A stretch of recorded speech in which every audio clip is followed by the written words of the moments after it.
We are live with Craig Ballantyne. I was just saying, I love bringing Craig on, not only because he brings the fire, because you know what I mean? I now I'm setting the bar too high, but you just have great things to say, dude. I mean that sincerely. Like I learn a lot listening to you. You're often a new concept I get, a reminder of something I knew and I had forgotten I get from you. So like, I just really value the information you put out. Like, I feel like you cut through the bullshit. And there's so much reading I've done in life, which is all theory, can't really apply it. The thing I like about your stuff is I can take it and I can apply it. So thank you for putting happy to help, man. I mean, it's all been applied in my life and my friends' lives and my clients' lives, and it's the real deal. Yeah, agreed. So where are you right now? So I live in Cancun, Mexico right now. And oh shit, you're saying you live there. You're not even saying I'm visiting or I'm here for a bit. We have been here for 8 months. Our daughter was born in Mexico. She has 2 passports. She was born in Playa del Carmen. So if people visit Playa del Carmen, that's my daughter's hometown. We were actually just there on the weekend, and we stayed at this Grand Hyatt. Really, really great place. So if you're coming and you want kind of like an American Canadian hotel to stay at, but you're super close to like the main stuff in Playa del Carmen, it's absolutely great. It's not one of those all you can exclusive what are they called? All inclusive. You are local now. You are They're local. very inclusive though. I mean, they don't discriminate against anybody. They're very inclusive, true. but it's really great. And so that's just a good place to be. But you know, every day I wake up and I go, wow, it's way too hot here and humid. But other than that, life is very, very good down here in Cancun, Mexico. Yeah, it's funny how no matter where you are, you'll always find something to complain about. Yes. I say that jokingly because up here in Canada, you complain about the winter. Then as soon as it's summer, it's like, oh my gosh, too hot and humid. Like it's just always too much rain. Well, I mean, like you wait for that one day in May, right, where you can wear a t-shirt and it's like, this is the greatest day of history, and it's worth it. It's totally worth it. Yeah. So sorry, and I might have cut you off there. Are you going to come back to Canada or? Well, we're going to come back this summer. We're going to come back this summer for a few weeks at the end of July through August. We're going to get my daughter baptized at the church that I was baptized at near Stratford. We're going to visit my mom's family, show them the baby. And then my mom's been down here, my sister's been down here, but uncles and aunts haven't been. And then we're going to come back here, and we just got a new house down here. We have, Michelle and I, my wife, have permanent residency down here in Mexico because my daughter was born here. So she got the passport, and then parents and even grandparents of children born in Mexico, Mexican citizens, can get permanent residency very quickly. It's very, in theory, it's very easy and simple to get a tourist residency, which is like a year or 2 years, but the lineup in Toronto and Vancouver is probably 4 to 6 months, the wait. But a permanent residency is generally for retirees, and it's a permanent residency for the rest of my life. I never have to renew it. But I got it because our daughter was born here. And then, we've stood in a lot of lines and done a lot of paperwork, but it's all been worth it. And so now what that means is that if I ever want, I can come to Mexico for as long as I want, live here as long as I want. I don't have to do any visa runs or anything like that. And if we stay here for another 18 to 24 months and we pass a citizenship test, then Michelle and I can also get our passports down here in Mexico. So we plan on doing that. And I guess now that you've been there for some time, anything standing out? It's pretty much Cancun is pretty much Fort Lauderdale. I mean, at the end of our street, there is a Krispy Kreme, a Starbucks, a Walmart, a Sam's Club, a TGIF, and one of those Brazilian steakhouses, right? And so we live, if anybody's ever come to Cancun, we live close to the airport. We don't live by the hotels. It's about 15 to 20 minute drive to the hotel zone is what they call it. And there's a mall here that would the restaurants are like not out of place in South Beach. They're super high end. But there's a lot of areas which are what you would expect more in Mexico. But again, I just described it as Fort Lauderdale, and it's good in a way because I think I might even mention this. No, I didn't mention this because we haven't done a podcast since I've been down here. But you see 30 people riding in the back of a pickup truck. And, I was born and raised in Stratford, Ontario, Canada, where in the 80s, right? So I rode that was normal. I rode in the back of a pickup truck like for the first 15 years of my life. And, so it's normal. And so I kind of like that. You see 3 people on a motorcycle with no helmets on, and it's kind of like, hey, it's good. No, like, all right, good. Not everybody's, in the nanny state. So I kind of like that. And it's hot, it's humid. People are amazingly friendly. And we've had a really good experience. Prices are about 25% less than what you would see in Canada and the United States in terms of physical goods. And in terms of people's time, you're looking at, we pay most people we have a lot of help here, and most people are like $5 or $9 an hour for help. So we have a nanny, we had a night nurse for a long time, housekeeper. We inherited a housekeeper with the house we rented. And so it's great. Rent is pretty much what you would it's very similar to what we paid in Surrey, BC, when the last place I lived, in downtown Vancouver. So can you ballpark? So it's what, 2,000-3,000 a month, 3,000 for something nice? We're paying 2,800 right now for, 4-bedroom house, and it's not huge. And then we're moving into like kind of this McMansion thing. And most of the houses, like for people that live here, like there's giant gated communities, and we just with security and stuff at the front for like Uber Eats coming in and that sort of stuff, and the delivery drivers and the help, they all have a little sticker on their cars when they come in. So there's security for that. It's nothing crazy. And there's like probably 6 of these residential complexes, and we're currently in one, and we're moving to another one closer to the airport, and the houses are bigger and more spread out, and it's on a lake and that sort of stuff. And we're probably, I think, square meter wise, is 500 square meters, would that be like 4,000 square feet? I think my brain's tired right now. I can't figure it out. I always thought it was kind of like a factor of 10 or something. Anyways, we're moving to this like house that's too big for us, and it's probably, I think it's $4,000 a month. So the you rent got to do everything. Expensive. Live it up. You got to do everything. I will say this though, prices, like it's very difficult, even when you find big houses down here, to find a house that costs over $1 million. It is, and that's US dollars. Yeah. So it's very difficult. I don't really understand the mortgage situation down here, but I don't think you can actually get mortgages. Like I think you actually have to pay for the house almost entirely in cash or something like that. Don't quote me on it. I'm sure a Google search on this would tell you, but I think what you can do is you can go through either Canada or America and get a mortgage on when you buy your house, something like that. But anyways, houses like this house that we live in, 4 bedrooms, it's be $500,000. Like it's very, very hard when we were looking, like we're not looking to buy right now, but it's very, very hard to find a house that is more than 20 million pesos, which comes out to $1 million US. And so if you think about it, if you're like, hey, well, man, I should just buy a house down there, because you're like $4,000 rent on a $700,000 house is pretty good spread, I think. And so, we haven't bought anything yet, but there's all that in Airbnb and stuff like that. And I know a couple of Canadian guys down here who have been down here for 10 years doing it big time.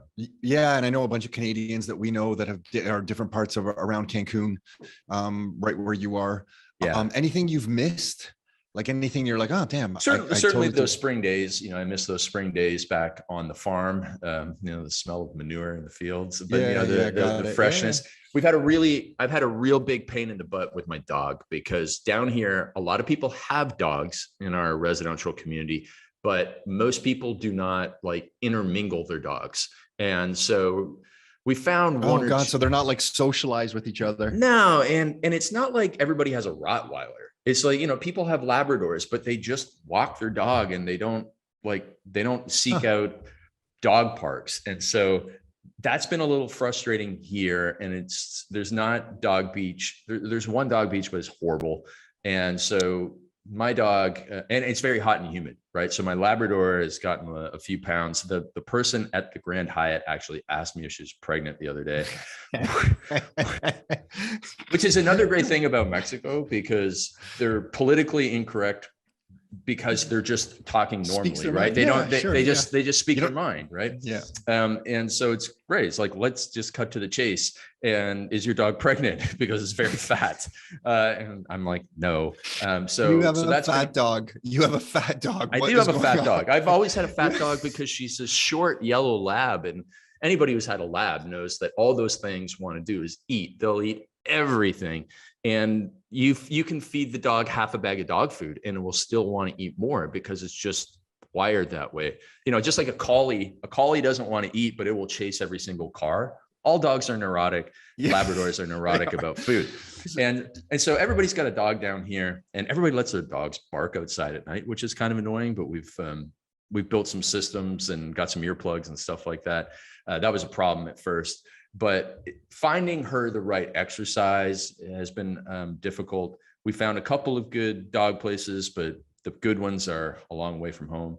But fortunately, we're moving into this new place that has a dog area and a lake, so she can swim every day. So that would be the biggest pain in my butt solved. And then the language. So I spend probably 30 minutes a day on Duolingo, which is pretty helpful. Oh, cool. And I learned pretty well through that strategy. I'm like the type of person whose school was built for, like to see things on a blackboard and memorize it. Like I was really good at school. And so Duolingo is very similar to that, which is an app, probably one of the most popular language learning apps. So I've been on it for 30 minutes, 2 sessions of 15 minutes a day. I don't love it, but French is very similar to Spanish. So the problem is I actually start speaking in French to people. It's amazing what you can remember. Really? Like, You're like French, grade 9 and grade 10 French. Well, I went all the way through high school. Oh, did you? Grade 12 in high school in French. And, you know, I would think like, I don't remember any of it, but the number of words that I remember in French is remarkable. When I go to speak to somebody, I think in French before I think in Spanish, but fortunately, like a lot of the words are the same. Like, you must be a disaster down there. Someone's asking if you have a pregnant dog. You're responding back in French. no, You know what I mean? Like, it's got to be like, it's just like a reality TV show happening around you. Right, exactly. Your dog's pregnant and you're just like, yeah, je m'appelle Craig. Je m'appelle Craig. Ma chienne sont pregnant. Yeah, exactly. Oh no. So I'm working on that, but so I can read menus really well. I can read the newspaper, but listening to somebody, like, I still can't understand. Yeah, they're speaking anything. quickly. I'm sure there's some dialect in different areas, so it's just tough. So I mean, I can pick out word, like when my wife and I hear a word that we understand, we like, you know, 2 fists in the air, and we're super excited. So that's been difficult. It frustrates my wife more than it frustrates me. But like, for example, she had a little thing. She went to the doctor today, got some instructions in Spanish, and was very frustrated by it.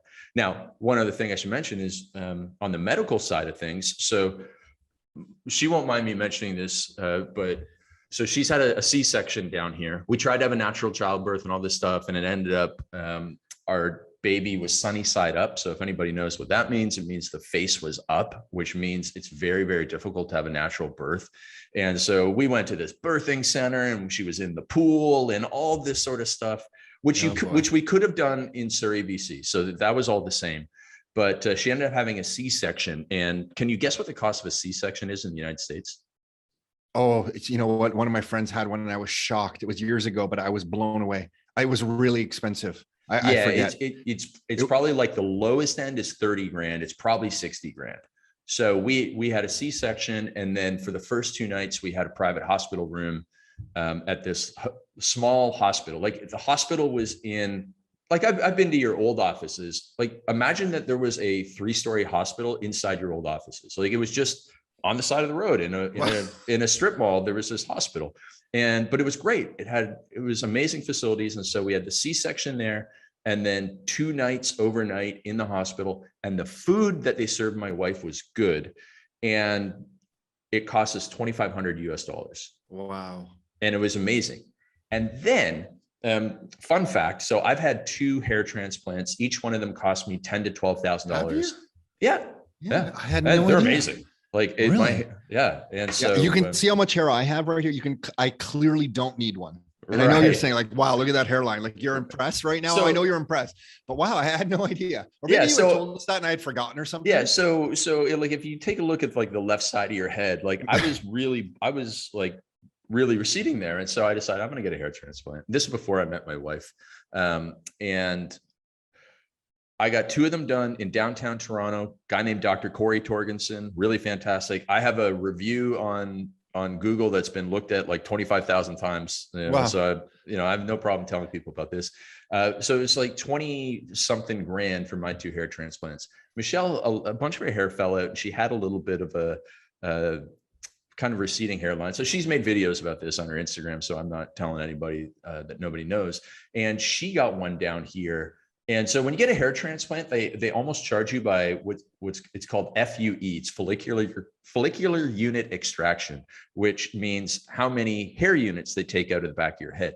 And so each time I had 2,000 FUEs taken from the back of my head and planted of my head. It's like tree planting, and up North Ontario. And so they did 2,000 trees at a time. Michelle got 3,100 trees done at once, and it cost us $3,000. So all the medical tourism in Mexico is a huge thing. The hospital that we used for the C-section was great. And again, it wasn't just the C-section. I know a couple of people who've flown to Mexico for the hair transplants. We know people that have flown to Mexico for dental work. And so example. What about stem cell stuff? Anybody doing? I feel like I'm always hearing of that in Panama or Colombia, not so much Mexico. Any stem cell stuff going on there? Yeah, I know a guy who did stuff in Panama, but there's an American doctor who's famous on Instagram, and someone was telling me about him, and he sends a lot of his people down to Cancun. So that there's a lot of people that do it down here. But Michelle has also had her breast implants removed, and we went to Costa Rica for that in like 2020 or 2021, and it was really great as well. So the final thing I'll say about medical services that we go to this hospital.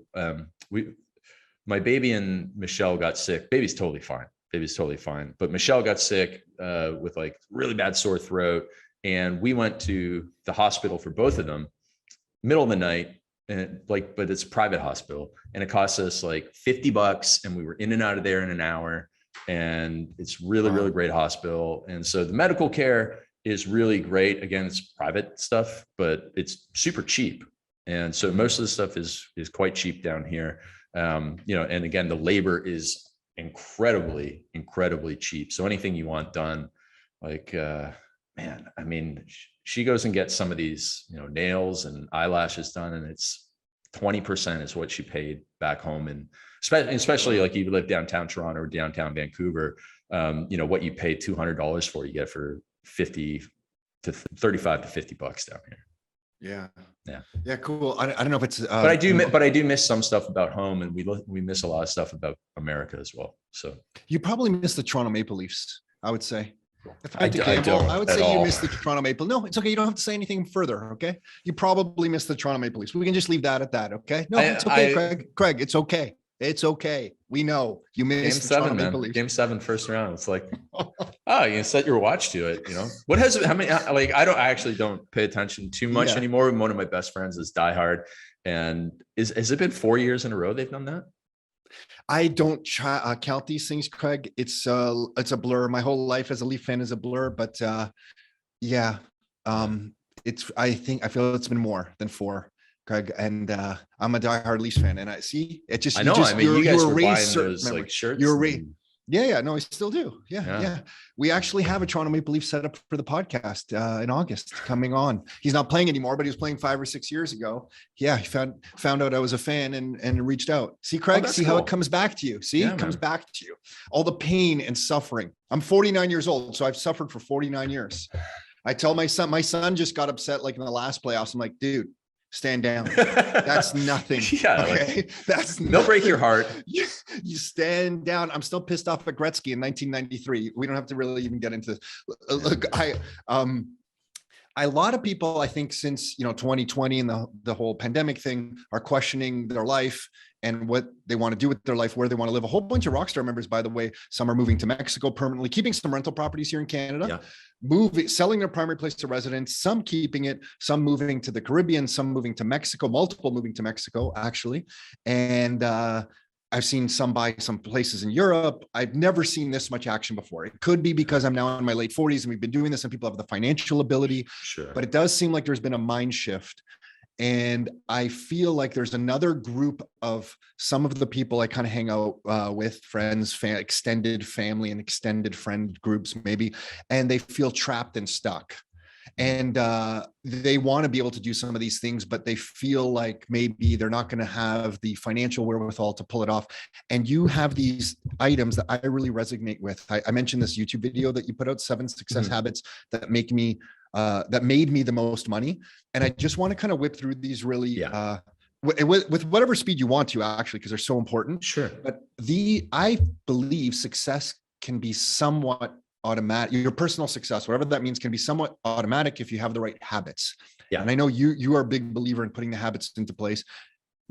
Can we just talk about these? I'd love to. I'd say like formulaic might be the word, but it's definitely available to almost anybody listening to this show. Because I'm sure the type of people that you attract into this show are similar to you and I, similar upbringings and all that sort of stuff. So there's some people who will listen to you, I know, and will think what you described in the way you're living is a little bit out of reach for them. And I hate that. And because I know it's not, and I know it can happen faster than many people believe it can happen. And that's kind of why I wanted to talk. And I'll tell you one thing is Michelle's grandparents were coming down to Lake Ajijica, I think. Lake Ajijica. It's about 45 minutes from Guadalajara. They were coming down. He just passed away at 91. So they started coming down when they retired and about when they were 60 to 65.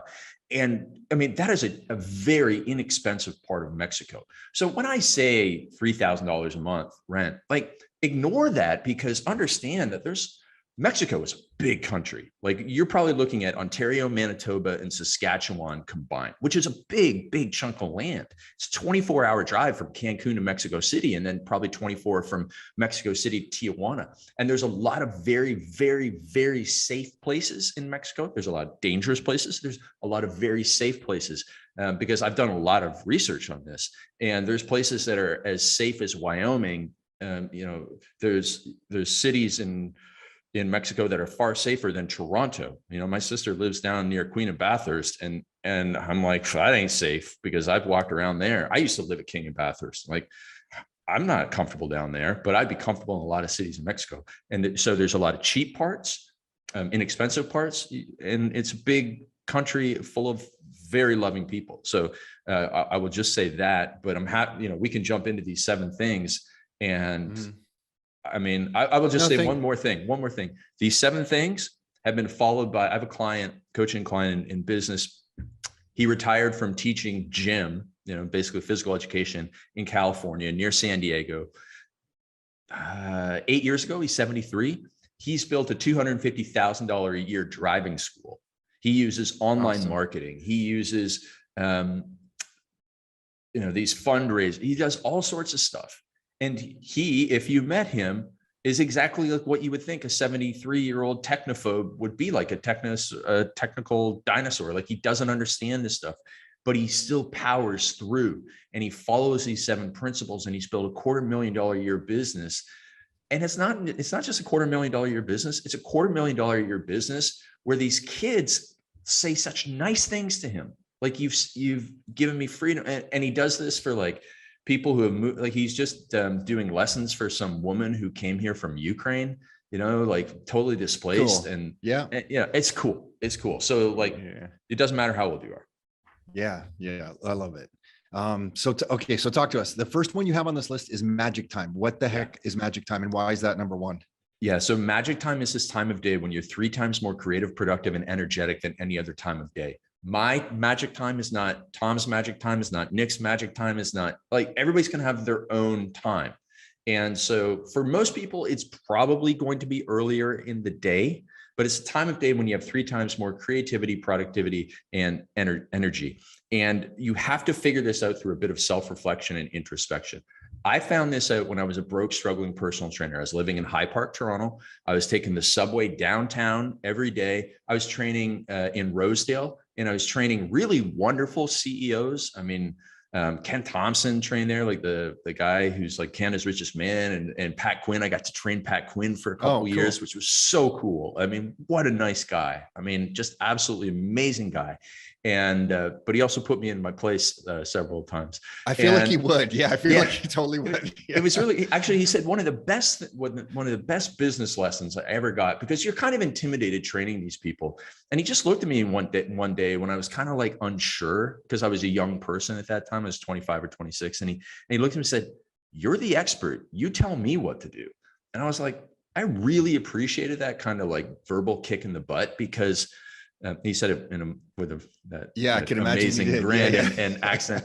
And but it was really like, I was like, you're right. And I mean, that really like boosted my confidence in many ways. Anyway, so the magic time, I realized, 6 o'clock in the morning, I'm training these people, and I'm giving them great workouts. Don't get me wrong, but all I could think of was, I want to be writing an article about why I'm training people these way. Like everything was just flowing out of me. And so I realized, I'm getting up at 5 o'clock in the morning to catch the bus during the week, because the subway didn't run until 6 o'clock in the morning. So I was riding the bus, and I was like writing articles on my BlackBerry. And I was just like, man, I really need to be writing at this time, because I had already started my online business back in 2000, 2001. And I realized this is a time of day I need to protect. And so as soon as I possibly could, I had made enough money through both the training and the online business, I decided to tighten my belt, and I took an income hit, and I started not training people at 6 or 7 o'clock in the morning, which was like the most popular time, so that I could work in my magic time. The time I could crank out a 2,000 word article in an hour and a bit at that time of day. But if I tried to write it at 2 o'clock in the afternoon, it would take me 3 hours. If I tried to write it at 7 o'clock at night, I just couldn't, because I was so tired. And so everybody needs to do this self-reflection and introspection. Wait, sorry, on that point, how were you not scared to lose the income? I was. You must have associated writing the art. Okay, but you must have associated writing those articles with some long-term potential. Where Absolutely. did that come from? How did you understand that? Well, so I was fortunate. I'm a single guy at that time, but I also understood, because I'm running an online business at the same time as being a personal trainer. And I knew that when I did stuff for the online business, it generated income. And I knew that because the articles that were going on the website and the emails that were going out to the email list, and Tom, at the time, my email list was kept on a Word document. I once had 3,000 emails on a Word document, and I was sending my emails out through Hotmail, and you could only BCC 50 people at a time. It took me 75 minutes to send an email newsletter out to 3,000 people at one point. I was such a dummy, right? We all were. Yeah, I grew up on a farm. What I know about email marketing. And but I realized that this work done once paid me more than once. And that's kind of like, the same thing as buying a rental property and stuff like that. Like the work done once, you never want to do a one and done thing. And so like when I go and do speaking, and I don't do a lot of it, but I used to do some, I got paid for one and done. Like a comic that goes out on tour and doesn't have a Netflix special, he's getting paid for one and dones, and he's got a manual labor job, or he or she has a manual labor job. As a personal trainer, I had a manual labor job, and it was interesting. And I learned so much from my clients, and, I did enjoy seeing them get results. Absolutely. But it was one and done. And it was a manual labor job, just like my father on the farm. Just like me at this greenhouse that I worked for, at Cozine's Garden Gallery in Stratford, that I worked for 9 summers. It was one and done. You only got paid for trading time for money. But when I did an article for my website, when I sent an email out to the list, someone might reread that email 3 months later and buy a product. They might, see an article 5 years later. This is really interesting. I did a YouTube video in 2013 when I was still running my fitness business, that when COVID hit, all of a sudden the algorithm of YouTube started showing this video because it was a body weight only workout. Oh, got it. Yeah. It had been watched 1.5 million times from 2013 to 2020. It got watched 7 million times in March and April and May of 2020. And I made nearly $5,000 in ad revenue from that video.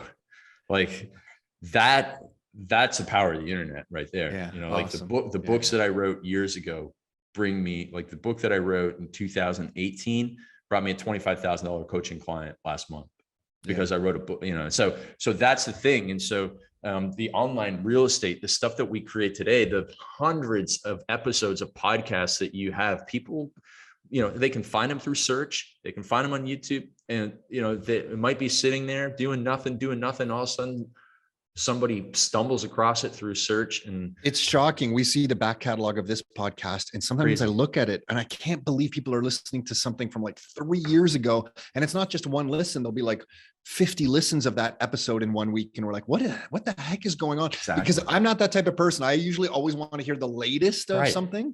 So I'm always shocked by that. But yeah, you're right. So there's two lessons here, just for people who are thinking, oh, it's too late for me, or, the market is too saturated. It never is. And so there was something called 1,000 fans theory by a guy named Kevin Kelly. And Kevin Kelly said that you can have a 6-figure business, $100,000 a year business.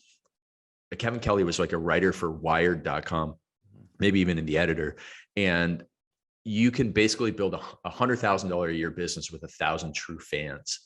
And so 1,000 true fans paying you $10 a month gives you $100,000 a year business, 1,000 true fans. And so that's one big lesson there, that you don't need 100,000, you don't need 7.5 million views of a YouTube video. Okay. You need 1,000 true fans, maybe even less, depending on what you're selling, and the long tail.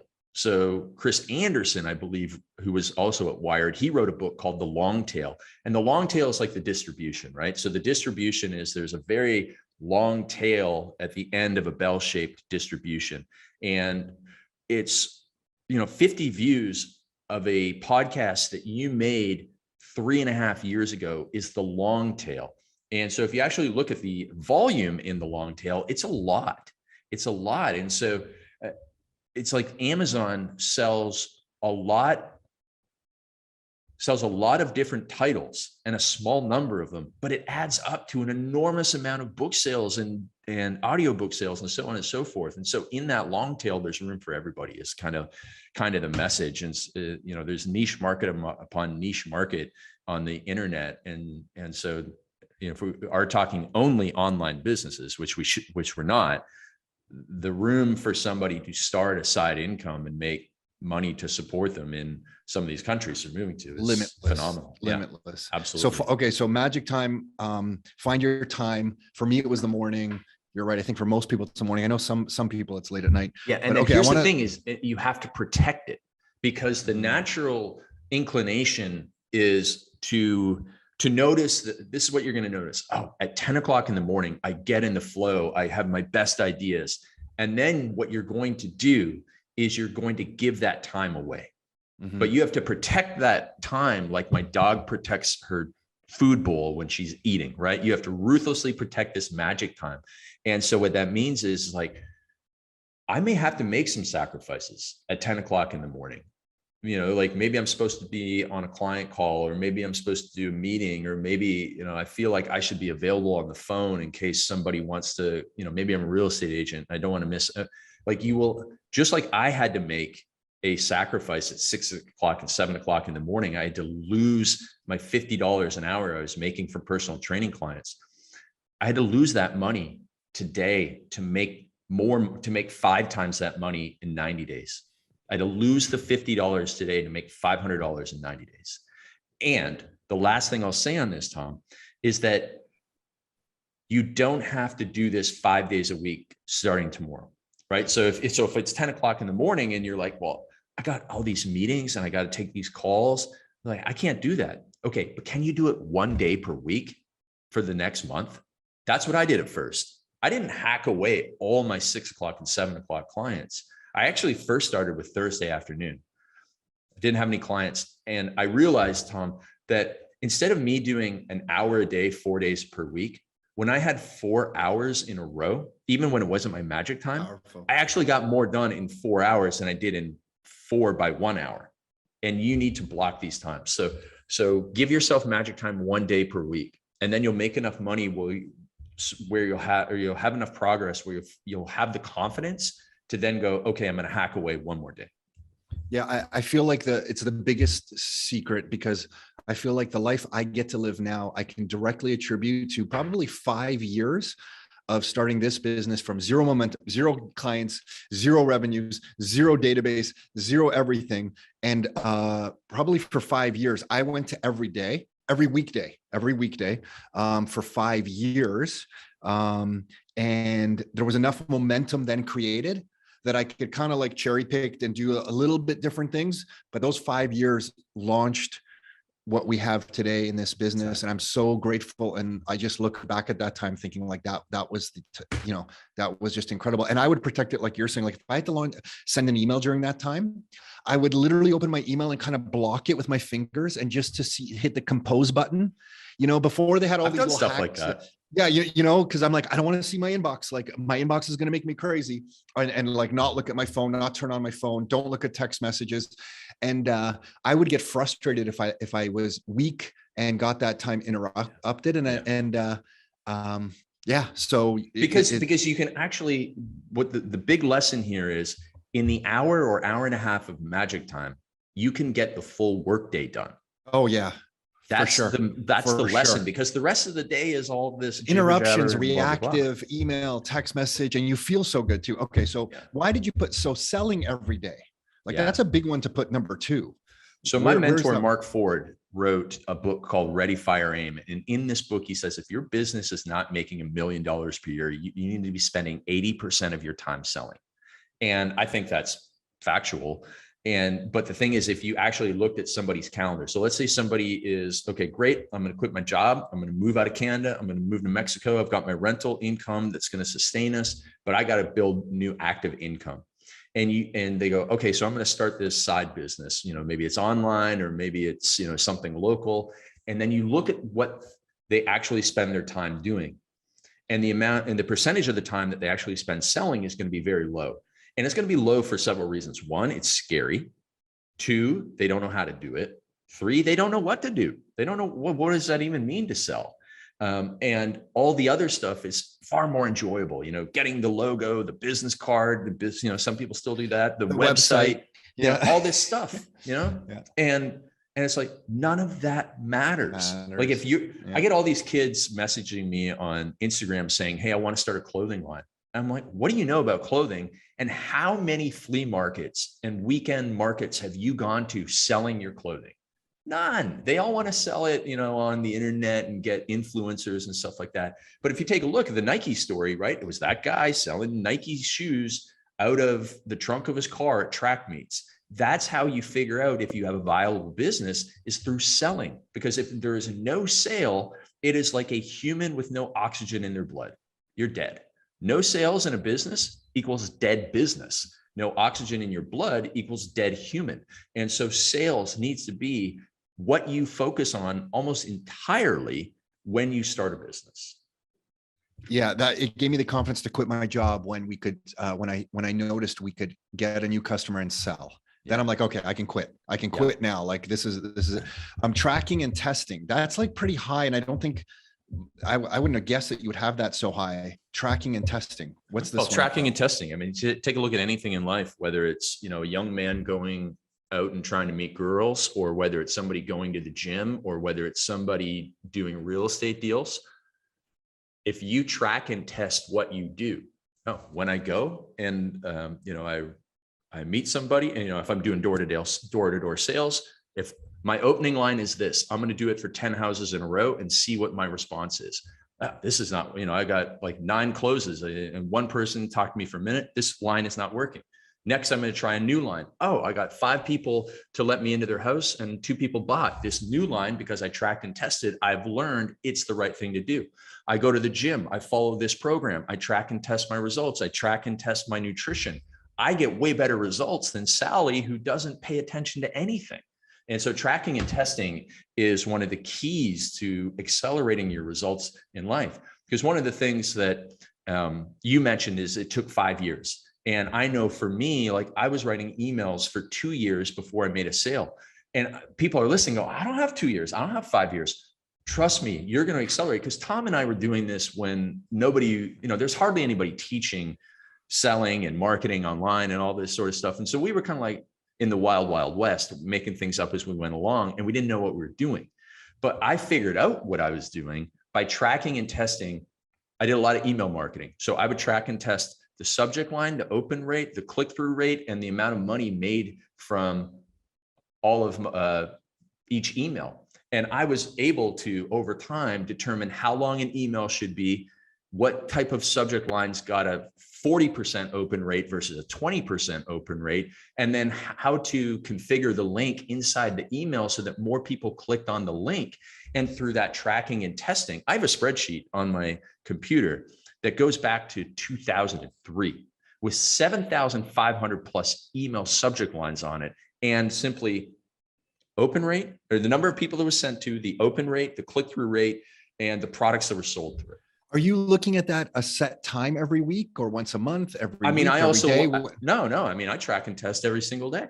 I look at the numbers in the business every single day. I look at our expense. We have this big KPI spreadsheet in our business of the amount of money we spent on an ad, how many opt-ins we get, how many people booked a clarity call, how many people booked a sales call, the conversion rate on the call, the revenue, and the source of each. Okay, so it's a habitual part of the business right now, because we do it like once a week forever. So since I quit my job, we've done it every week in a spreadsheet. We're tracking daily, but we kind of review it once a week. And then just on that point about taking 5 years, within the first 6 months of being of doing stuff, we were tracking everything, so we kind of knew we had something. It took 5 years to really generate maybe the revenue that I would call give me some sort of freedom in my life. But within 6 months from tracking, we were like, oh, if we run this ad, we get this many people at this cost. This many people will say they're interested in doing business with us. This many will actually buy a property. This many people will actually buy multiple properties. That gave us the peace of mind to think, oh, we have a business here. Yeah. So just for anyone listening, if you track, you kind of notice these trends. And then I like that in business, because then business is very formulaic to me, which is what you were using earlier. Right. It wasn't a mystery anymore. Whereas before I thought business was a mystery. The tracking allowed it to be like mathematical to me. I'm like, oh, put this in the front, this comes out at the end. I get it. Because a lot of it is very formulaic, and we're looking to build sales machines. And the other day I was working with a client in the solar industry, and that's a crazy industry in America. The guy's 28 years old. His company does $7.5 million a month in solar sales, and all it is here's the script. How can I get more young men and women on the road knocking on doors? Saying the script. That's all it is. That's all it is. And you got to motivate them, and there's a lot of turnover in that industry, but that's all it is. It's just a factory. It's like putting in a tree, turning it into a cardboard box. That's it. Totally. Yeah. Okay. The next one was save time every day. What did you mean by that? Save time every day. Save time. So you need to be able to buy back your time as much as possible, because so I was teaching this yesterday on a presentation, is if you know that, so figure out your hourly worth. If you made $100,000 last year, you probably your hourly work worth is $50, right? Because you work 50 weeks in a year, you work 40 hours in a week, that's 2,000 hours. So essentially you take your income, personal income, and divide it by 2,000, that gets your hourly worth.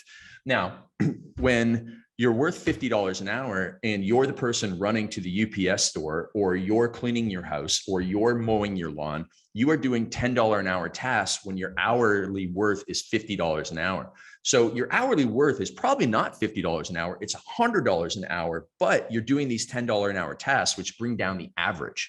And so when you're spending time on stuff that stops you from having your magic time, that stops you from learning how to sell, that stops you from all of these things, you are just paying a huge tax a huge tax. And we're all, as Canadians, we already pay enough tax. Why are we going to pay our own, pay another tax brought on from our own behaviors?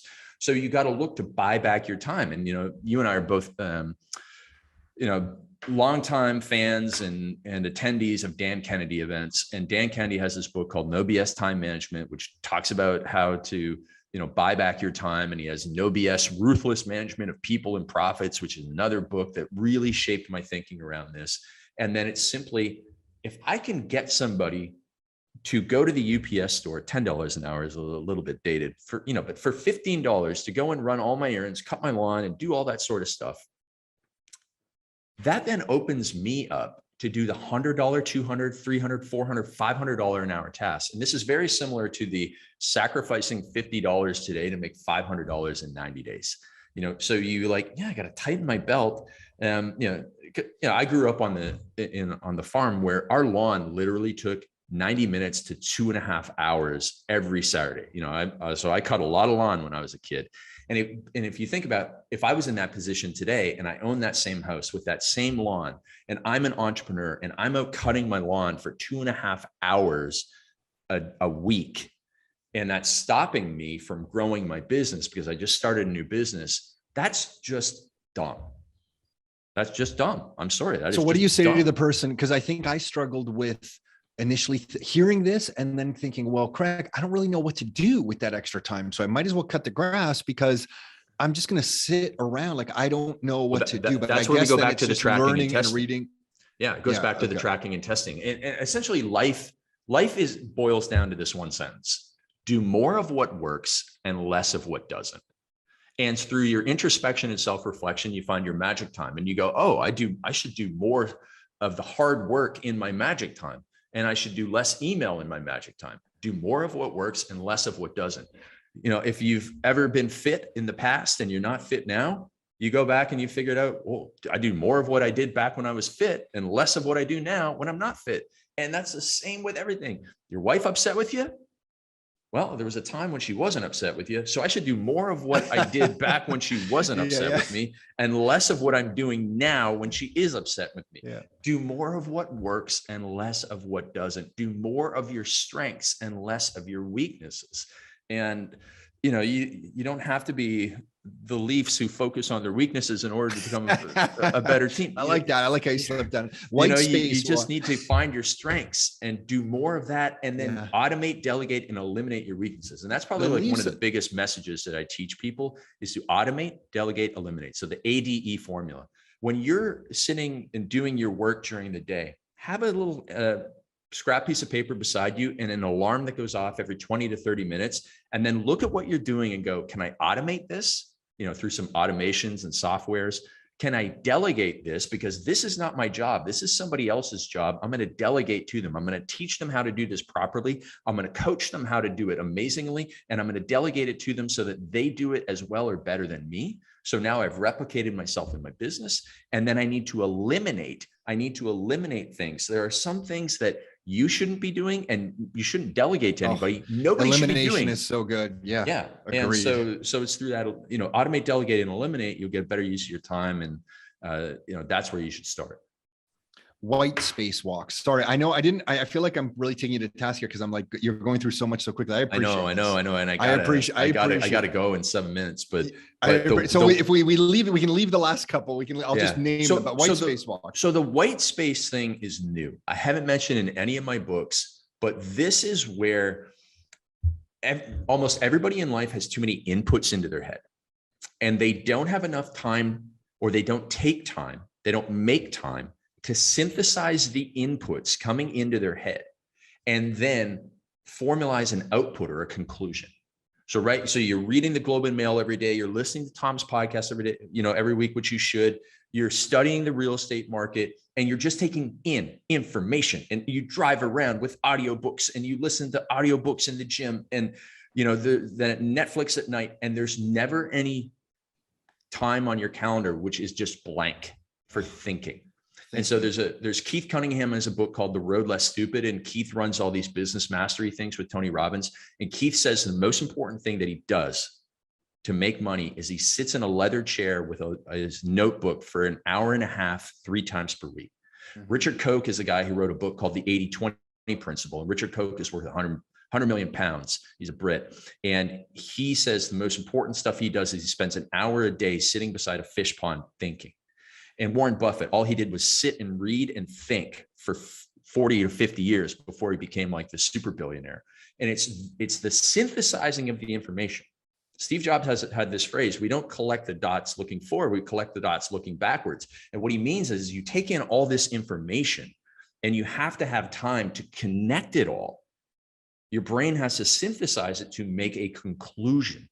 And if anybody's ever seen like a little cartoon of Newton sitting under the apple tree, Newton was in a white space mode. He was just sitting there thinking in an area outside of his work environment because his brain operates different outside of his work environment. And that's where he synthesized all the information and realized the law of gravity. And that is what we're looking for. And so again, everybody listening to this, you have too many inputs coming into your brain. You never have any time to synthesize it. And so what I want you to do is I want you to drive in silence. I want you to work out in silence. And I want you to spend an hour and a half per week walking in silence.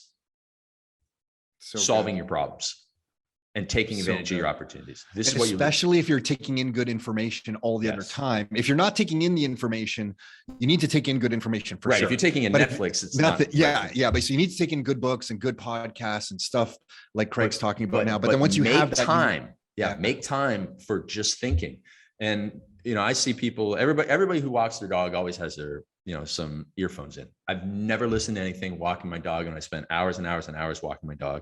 And that is where I've had some of the greatest marketing insights and where I've solved some of my biggest problems in my life, just walking in silence. The problem is most people they just can't handle like not having an input.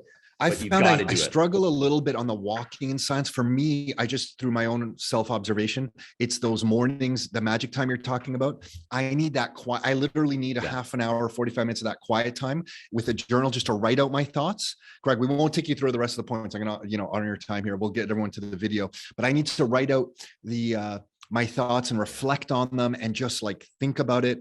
And that's where everything comes from. Like it's that quiet time. For me, I found a little bit of journaling, a little bit of just thinking of nothing and just letting it all come together. It's where I get ideas for some articles we write, some reports that we put out about my family, my life, what I want to do personally. It's so important. I love it. And you know what? I just love it. Craig, I love it. Like I love that time. It's really good. Yeah. And I'll tell you what, so I just want to give a quick advertisement for how anybody can succeed. I was born on a farm in Stratford, Ontario. My parents probably never made more than a combined $45,000 a year. And I mean, this is back in like the 80s. My mom probably made $20,000 a year as a secretary. My father was a farmer. We didn't have a lot of money. I was able to, through sheer hard work, study all this stuff, being fortunate to be born in Canada. I was born at the time of the internet coming along when I was going to university. That was the first year people had email addresses. But my dad was an alcoholic, had bad family dynamics, bad money, rich people bad, all that sort of thing. Money doesn't grow on trees. Sales bad, salespeople bad. Yeah, probably. Exactly. All that stuff, right? All of those shackles and handcuffs. Again, they're not as bad as someone being born in an urban environment sure. Like I didn't have 900,000 pounds of baggage. I only had 100,000 pounds of baggage. But, I make a lot of stupid mistakes. I'm not the sharpest tool in the box. I'm not very good with technology, surprisingly, but I was able to make something because I persevered. And at the end of the day, a lot of this will come down to your persistence, but, follow the formula, do the thinking. Like this white space thing, it is fun in a way, but it's also like the hardest work that you will do because it's hard work, like looking at looking at deals and figuring stuff out. It's so easy to get distracted. It's so easy not to do it. And so it sounds like, oh yeah, I'm just going to have a coffee and blah. No, it's like, it's hard work, but trust me, in a year from now, if you commit to building a second income, whether you're 14 years old listening to this, or whether you're 73 plus listening to this, if you commit to it and you do the work, it will happen. I don't know exactly where you'll be in a year from now, but trust me, you will be a lot further ahead than the person who does it for a week and then quits. Agreed. The world is your oyster. Craig, thank you for this. The YouTube video for the rest of these points is called 7 Success Habits That Made Me the Most Money. It's on Craig Ballantyne's YouTube channel. Is Instagram still the best place to Yeah, kind of real, find you? real Craig Ballantyne on Instagram, but people can email me at craig@craigballantyne.com. I hardly get any email, which is another story for another day. So if somebody emails me, I'll get it. Oh, awesome. Okay, cool. We'll link to all of that in the show notes of this episode. Craig, I love the fact that you're down there. Congrats on the daughter. Just Amazing. love everything you're doing. Keep doing it, man. Seriously. Yeah. Thank you. We'll talk to you again soon, man. Yeah. Later, Craig. See you, man. See ya.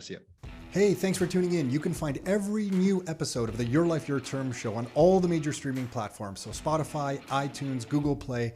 And if you'd like to get free copies of some of the books that we've put together, like these right here, or some of the reports that we've put together, like these right here, you can find all of those at www.rockstarinnercircle.com. That's www.rockstarinnercircle.com. That's it for now. Until next time, your life, your terms.